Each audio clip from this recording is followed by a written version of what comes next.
तो last class में हम यहाँ तक आ गए थे, ये इस क्लास का सेकंड पार्ट है। तो हमने क्या किया था, क्वेश्चन क्रिएट कर लिए थे और हम टेक्स्ट की कुछ सेटिंग कर रहे थे। जैसे कि मैंने बताया, हमने जितने क्वेश्चन सेट किए हैं उसके अकॉर्डिंग आपको जितना टाइम लगता है कि बच्चा लेगा उन क्वेश्चन को सॉल्व करने के लिए, आप उतना ही टाइम यहाँ पे बच्चों को दोगे, है ना। मान लीजिए आपने इतना बड़ा टेस्ट बनाया कि उसको 1 घंटा लगेगा या 2 घंटे लगेंगे, है ना, तो उतना ही टाइम आप उसको यहाँ पे दे सकते हो। जैसे कि मैंने जितने क्वेश्चन बनाए उसके अकॉर्डिंग मुझे लगता है कि 5 मिनट काफ़ी है, तो मैंने उसको 5 मिनट का टाइम दिया है। ठीक।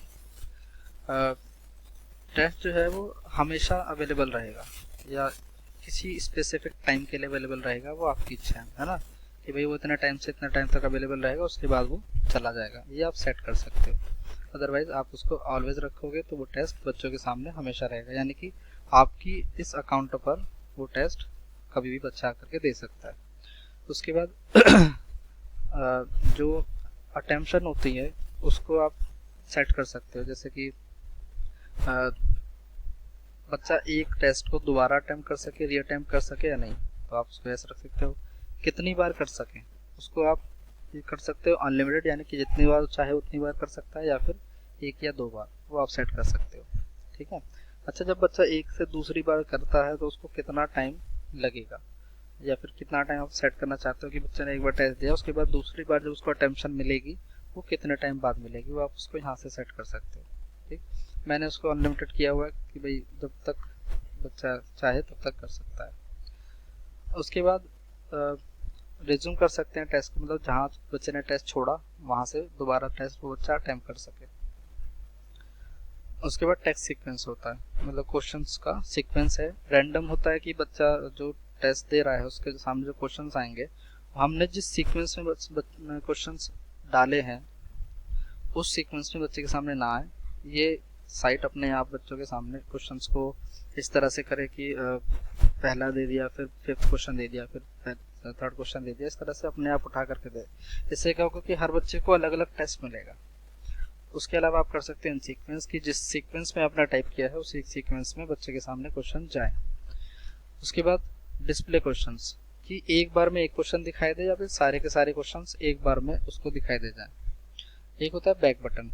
बैक बटन या प्रीवियस बटन का मतलब है कि जैसे बच्चे ने एक क्वेश्चन अटेम्प्ट कर लिया तो क्या बच्चा वापस उस क्वेश्चन पे जा सकता है या नहीं जा सकता, तो उसके लिए भी आप अलाउ कर सकते हो बच्चों को कि नॉट अलाउ, कि पुराने क्वेश्चन पर नहीं जा सकता, या फिर अलाउ या जा सकता है। अगर आप अलाउ कर देंगे तो बच्चा पिछले क्वेश्चन को दोबारा देख सकता है, अटेम्प्ट कर सकता है।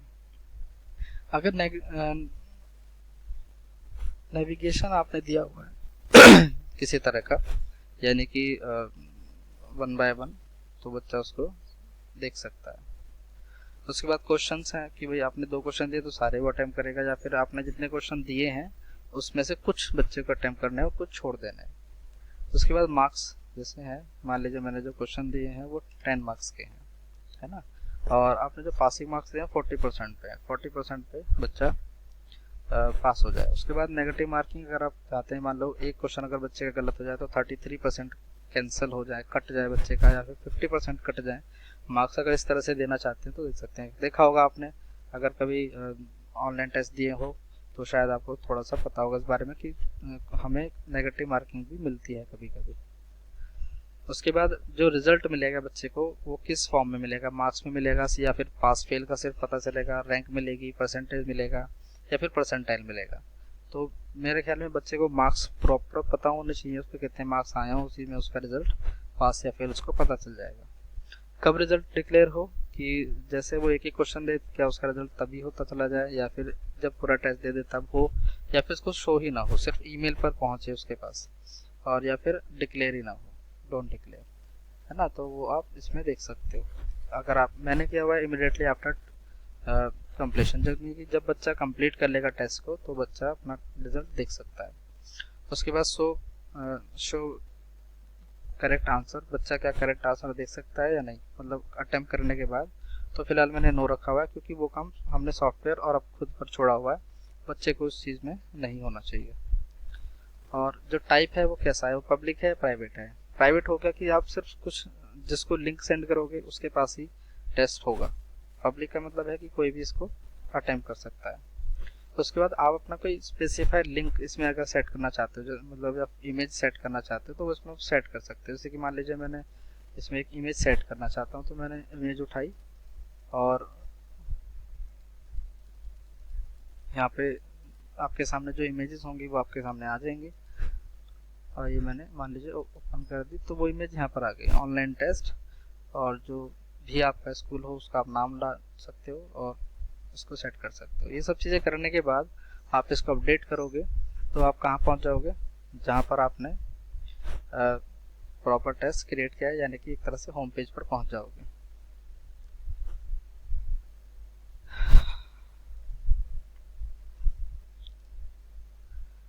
कुछ टाइम बाद ये खुद ही लॉग आउट कर देता है, तो इसलिए आपको लॉग इन होना होगा। अब टाइम अप हो गया था, इसलिए मैं कुछ सेटिंग दोबारा से इसमें करने के बाद सेटिंग वही है जो आप करना चाहो वो कर सकते हो। और अगेन मैं इसमें से सब चीज़ें कर देता हूँ, उसके बाद अपडेट कर देंगे।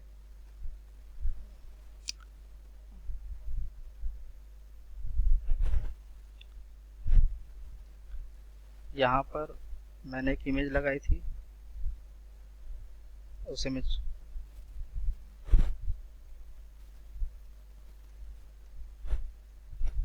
इमेज को दोबारा से ले सकते हो आप।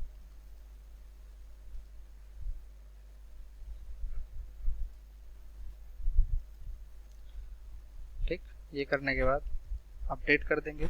जो भी चेंजेस आप कर रहे हो उसके बाद अपडेट जरूर करें, नहीं तो वो बच्चे के टेस्ट में शो नहीं होगा।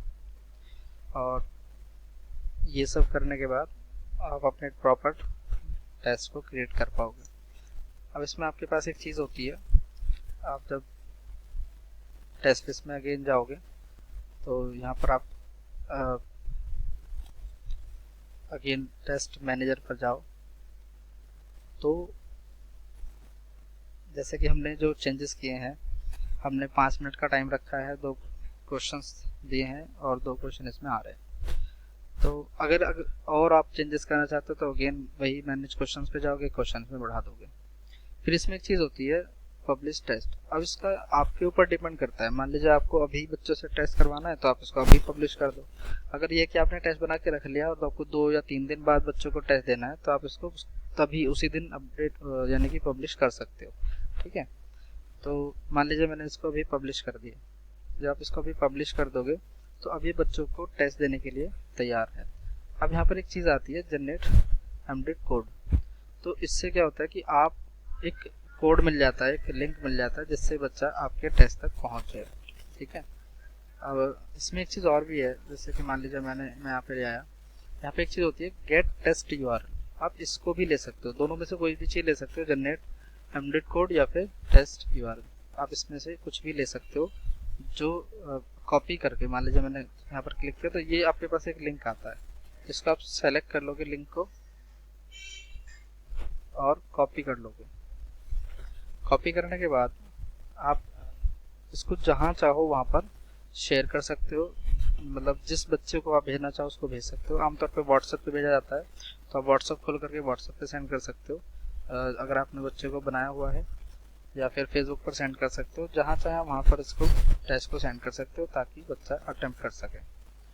जब बच्चे अटेम्प्ट कर लेते हैं तो उसके बाद हम रिजल्ट व्यू कर सकते हैं बच्चों का। जैसे कि मान लीजिए कुछ और टेस्ट हैं हमारे पास जो बच्चों ने दिए हुए हैं, अगर हमको देखना चाहते हैं, व्यू करना चाहते हैं तो हम वो भी कर सकते हैं। मान लीजिए जैसे कि कुछ बच्चों ने टेस्ट दिया था, हम उसको देखना चाहते हैं तो व्यू रिजल्ट कर सकते हैं, किस किस बच्चे ने कितने टेस्ट दिए हैं और कितने मार्क्स गेन किए हैं। तो वो उन सभी बच्चों का नाम यहाँ पर हमारे पास आ जाता है। और अगर स्क्रॉल बार को आप आगे खिसकाओगे तो उन बच्चे ने कितने मार्क्स गेन किए हैं वो भी आपको पता चल जाएगा। तो इस तरह से प्रॉपर आपके पास सब कुछ आ जाता है। अच्छा, ये जो एक पर्टिकुलर बच्चा है उसने जो भी ईमेल इस्तेमाल किया होगा अपना अकाउंट बनाते समय, क्योंकि जाहिर सी बात है जो भी बच्चा अकाउंट बनाएगा उसी वो ही यहाँ पर टेस्ट दे पाएगा। तो जिस बच्चे ने जो अकाउंट बनाया होगा जिस ईमेल आईडी के थ्रू, उसी ईमेल आईडी पर उसका एक प्रॉपर रिजल्ट पहुंच जाता है ना। और वो प्रॉपर रिजल्ट में सब कुछ आता है कि उसने कितने मार्क्स गेन किए, उसका किस आईडी के थ्रू, मतलब ये सब चीज़ें एक प्रॉपर रिजल्ट फॉर्म में आ जाती है हमारे पास। तो इस तरह से आप एक प्रॉपर टेस्ट बना करके बच्चों से ऑनलाइन टेस्ट करा सकते हो और ये कोई भी इस्तेमाल कर सकता है। अच्छा, इसमें एक चीज़ और भी है, मैं एक क्लास और डाल दूंगा इसमें, कि आप फ़ोन पर यानी कि मोबाइल पर किस तरह से टेस्ट क्रिएट करें और कैसे बच्चों तक वो लिंक सेंड करें, है ना। अब लॉगिन करने का यानी कि अकाउंट बनाने का तरीका सेम है, चाहे आप फ़ोन में देखें चाहे आप कंप्यूटर में देखें, दोनों में सेम है, ठीक है। बस आपको टेस्ट कैसे क्रिएट करना है उसके लिए मैं एक क्लास डाल दूंगा, हालांकि वो भी बहुत ज़्यादा नहीं है, सेम ऐसे ही प्रोसेस है, सेम ऐसे ही आपको टाइप करना है। क्योंकि ऐसा होता है किसी के सबके पास हो सकता है कंप्यूटर ना हो अवेलेबल, या हो सकता है कि सबको कंप्यूटर पे काम करना ना आता हो, तो फ़ोन पर भी अपना टेस्ट क्रिएट कर सकते हैं, है ना। किसी भी सब्जेक्ट का टेस्ट हो वो आप आराम इस पर आसानी से टेस्ट क्रिएट कर सकते हैं। तो करके देखिए, बच्चों तक टेस्ट पहुंचाइए और देखिए क्या आपको रिजल्ट मिलता है। अगर कोई समस्या होती है तो आप इसमें कमेंट कर सकते हैं वीडियो पे। चलिए मिलते हैं नेक्स्ट क्लास में।